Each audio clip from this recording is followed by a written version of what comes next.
تحذير هام من رئيس بنك مصر بسبب شهادة 25% الجديدة. اعرف السبب وما تضيعش فلوسك.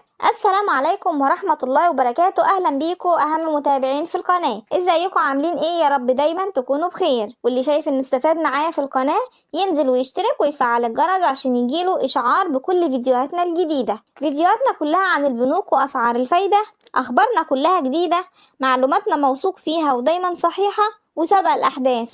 اعمل لايك للفيديو عشان تدعمني وعشان يوصل للكل، ويلا بينا نشوف الخبر اللي معانا النهاردة. شهادة 25% اللي تم إصدارها من البنك الأهلي وبنك مصر، وهي الأكثر بحثا على محركات البحث والإنترنت حاليا عن كيفية ربطها، سواء عن طريق زيارة فروع البنك أو عن طريق الموبايل البنكي، وذلك بسبب تخوف الكثير من إيقاف إصدار الشهادة والعودة للعمل بشهادات 16%، وبعد تصريحات أن هذه الشهادة هي من أجل تحجيم التضخم وتخفيض أسعار السوق وسحب السيولة النقدية وعدم دولار الدولار الذي يضر بالاقتصاد المصري ضررا شديدا. والشهادة 25% دي شهادة لمدة عام واحد فقط، والفايدة عليها بتكون سنوية، والحد الأدنى لربط الشهادة هو 1000 جنيه، وهي متاحة حاليا بالبنك الأهلي وبنك مصر. أما الشهادة التانية وهي شهادة 22.5%، وهي شهادة شهرية لمدة عام واحد فقط، والحد الأدنى لربط الشهادة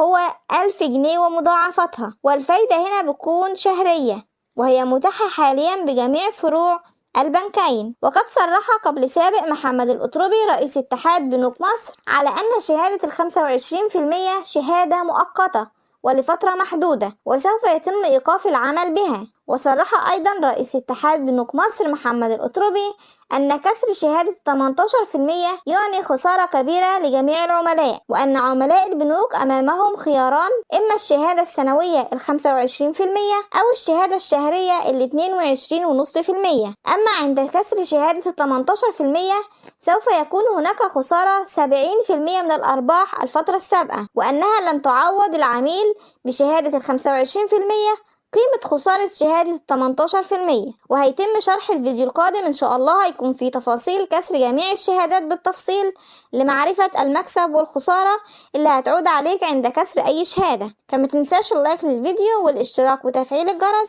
عشان يوصلك كل جديد من أخبار البنوك. انتظرونا، إلى اللقاء.